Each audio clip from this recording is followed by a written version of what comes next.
大家成日以為食西蘭花就係健康嘅天花板。如果你真係咁諗，今日呢個排行榜可能會徹底顛覆你嘅認知。大家都知食菜好，但係究竟邊隻菜先至係真正嘅營養王者？美國疾病控制與預防中心，即係我哋成日聽到嘅WHO，曾經針對47種蔬果進行咗一項嚴格嘅營養密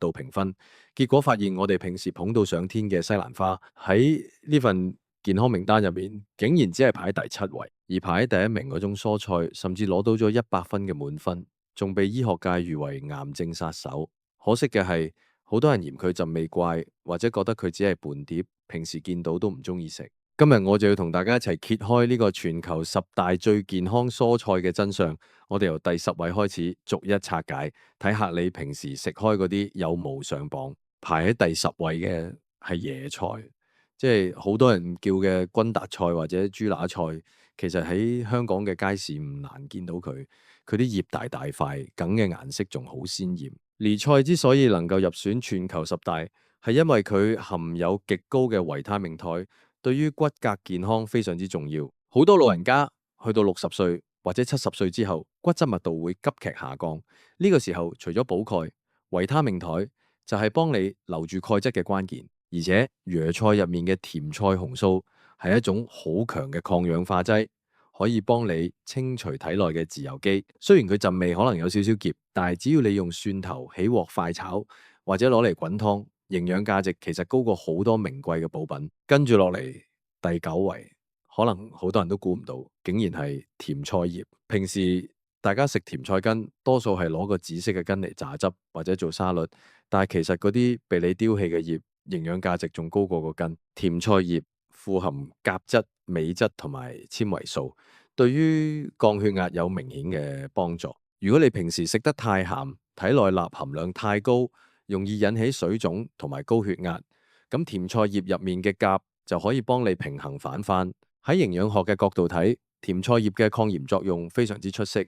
對於長者成日出現嘅關節發炎或者慢性炎症都有一定嘅舒緩作用。排喺第8位嘅係我哋好熟悉嘅菠菜。講起菠菜，大家可能第一時間諗起大力水手。雖然菠菜嘅鐵質並無以前傳說中咁誇張，但係佢依然係蔬菜界嘅全能選手。菠菜含有大量嘅葉黃素同埋玉米黃質，呢兩種物質對於保護視力、預防老年性黃斑病變至關重要。而家啲人由幾歲大嘅細路到80歲嘅老人家，每日都對住手機、電腦，對眼嘅負擔真係好重。菠菜入面嘅葉酸含量亦都好高，對於心血管健康同埋胎兒發育都好有幫助。不過要注意嘅係，菠菜草酸比較多，食之前最好先用滾水焯一焯，咁樣食落去就更加安心。依家終於講到大家最關心嘅第7位，冇錯，就係西蘭花。西蘭花被稱為十字花科之王，雖然喺呢個名單只係排第7，但係佢嘅實力絕對唔可以小覷。西蘭花最出名嘅就係佢含有蘿蔔硫素，呢種物質具有好強嘅抗癌潛力，特別係針對乳腺癌同埋前列腺癌。佢仲有豐富嘅維他命肽，一碗煮熟咗嘅西蘭花，維他命肽含量甚至高過1個橙。西蘭花之所以排得後過其他綠葉菜，係因為佢嘅熱量密度同埋部分微量元素嘅比例喺餐嘅評分機制下面略遜於深綠色嘅葉菜類。但係對於想減肥嘅朋友嚟講，西蘭花依然係2026年度最推薦嘅食材之一，因為佢飽腹感強、低卡路里，對血糖波動嘅影響亦都好細。排喺第6位嘅係菊苣。呢種菜喺香港可能要去一啲高級超市或者西餐廳先至見到。佢外表有啲似細細個嘅娃娃菜，但係色澤偏白或者帶紫色。菊苣入面含有大量嘅菊粉，呢種係一種優質嘅益生元，可以促進腸道益生菌嘅生長。對於腸胃唔好、經常便秘嘅人嚟講，菊苣簡直係腸道嘅清道夫。來到第5位係生菜，呢度講嘅生菜唔係淨係指西生菜，仲包括埋唐生菜、油麥菜呢類葉類生菜。生菜含有大量嘅水分同埋多酚類化合物，對於維持身體水分平衡同埋抗衰老都有效果。而且生菜嘅維他命現含量其實好驚人，對於皮膚健康同埋免疫系統嘅維持都好重要。第4位係歐芹，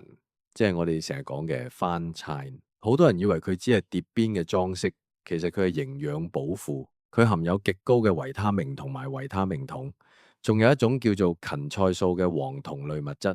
研究顯示佢有助於抑制癌細胞嘅生長。下次去餐廳見倒碟邊嘅翻餐，千祈唔好唔食，佢嘅營養價值可能高過你食個可妮鵝夾蟹。進入前三甲，第三位係近年好流行嘅超級食物羽衣甘藍。羽衣甘藍之所以爆紅，係因為佢含有豐富嘅維他命鈣醬，仲有大量嘅鈣質。對於唔飲奶嘅朋友，羽衣甘藍係一個好好嘅補鈣來源。佢入面嘅抗氧化劑多到數唔晒，可以有效預防身體氧化壓力。雖然羽衣甘藍嘅纖維比較粗，食落去有啲似草，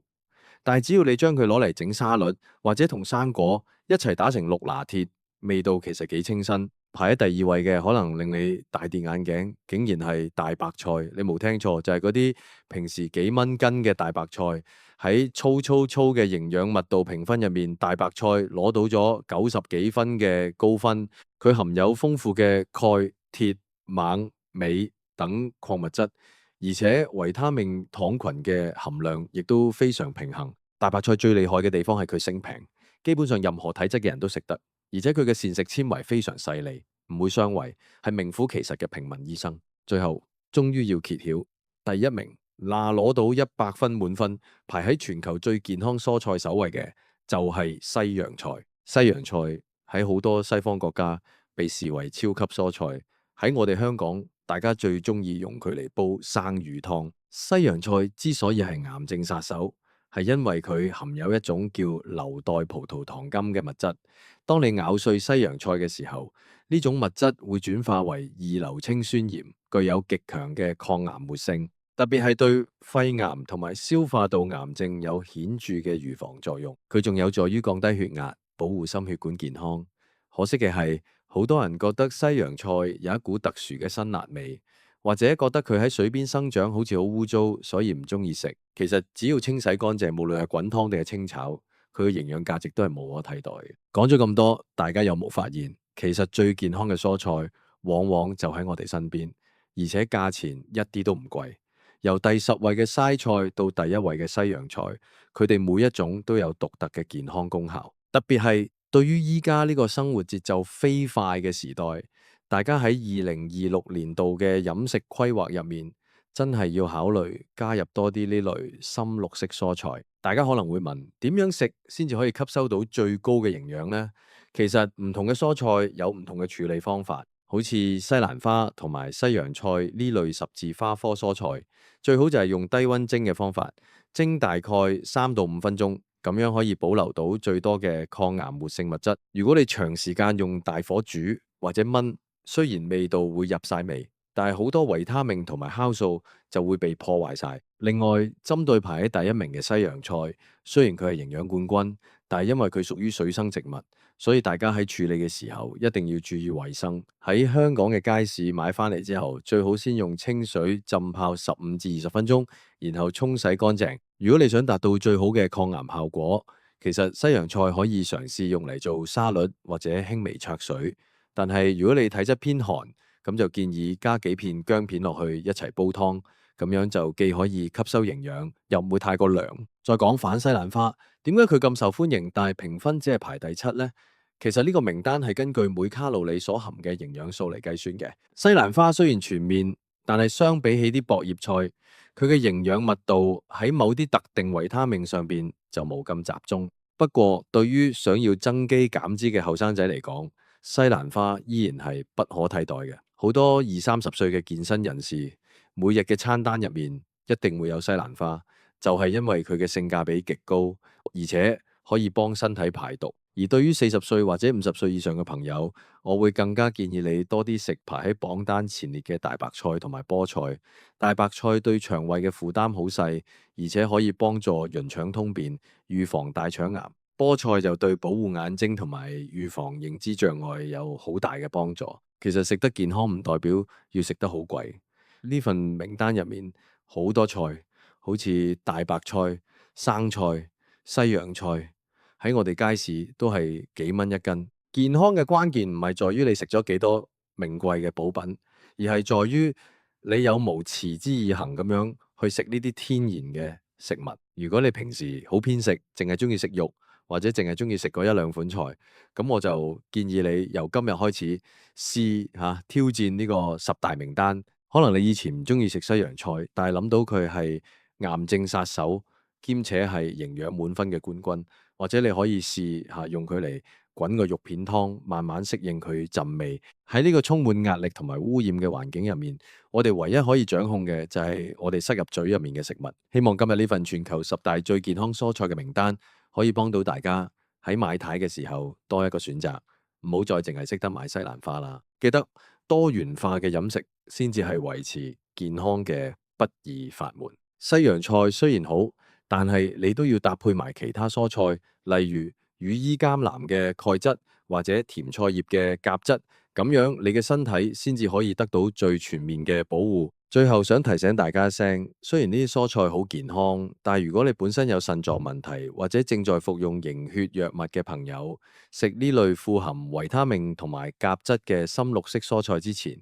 最好先諮詢醫生嘅意見，因為維他命相會影響抗凝血藥嘅藥效，而鉀質對於腎功能受損嘅人嚟講，亦都需要嚴格控制攝取量。健康唔係一日就達成到嘅，係靠每日每一餐嘅積累。由今日開始去街市起下嗰啲排喺第一名嘅西洋菜，或者平時被你忽視嘅大白菜，為你自己同埋屋企人嘅健康加碼。只要你肯改變少少飲食習慣，你嘅身體一定會俾翻最好嘅回報你。大家一齊努力喺2026年度做個最健康嘅自己，唔好再俾傳統嘅認知限制住你嘅餐桌，去嘗試呢啲真正嘅超級食物。你會發現原來健康嘅味道可以咁豐富，而且咁簡單。講到呢度，我諗大家都對呢10種蔬菜有咗好深嘅了解。我哋再由頭快速複習一次：第10名椰菜護骨抗炎，第9名甜菜葉降壓利尿，第8名菠菜護眼補血，第7名西蘭花全面抗癌，第6名菊苣養腸益菌，第5名生菜補水抗衰，第4名番菜益癌強骨，第3名羽衣甘藍補鈣明星，第2名大白菜平民醫聖，第1名西洋菜癌症殺手。呢份名單大家一定要記住，甚至可以抄低佢。下次行街市嘅時候就照住嚟買。其實蔬菜嘅力量遠比我哋想象中大。現代科學研究證實，好多慢性病，好似糖尿病、高血壓、心臟病，甚至係多種癌症，其實都可以透過增加深綠色蔬菜嘅攝取嚟大幅降低風險。我哋每日追求長壽、追求抗衰老，其實答案就喺呢啲簡簡單單嘅葉菜入面。如果你身邊仲有朋友每日淨係食公仔麵或者快餐，記得要將呢啲資訊分享俾佢哋，提醒佢哋食返多啲菜。喺香港呢個咁快節奏嘅城市，好多人為咗慳時間，都會選擇食外賣。外賣入面嗰2條菜心或者幾片生菜，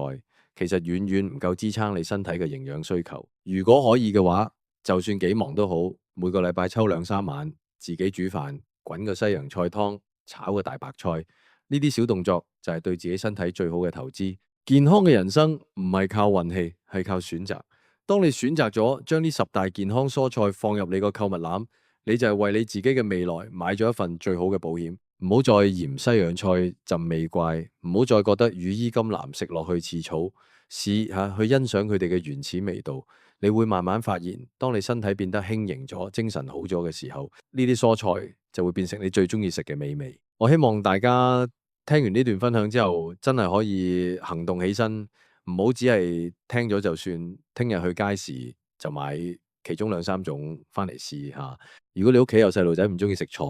你可以試下將呢啲蔬菜切碎咗，加落去肉餅或者雞蛋入面，等佢哋慢慢習慣嗰陣味。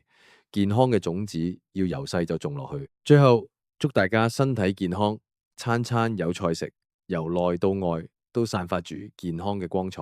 我哋要明白，食物就係最好嘅醫藥。而街市就係最好嘅藥房，只要識得揀，你就可以做自己嘅健康大師。加油，一齊食出健康新高度！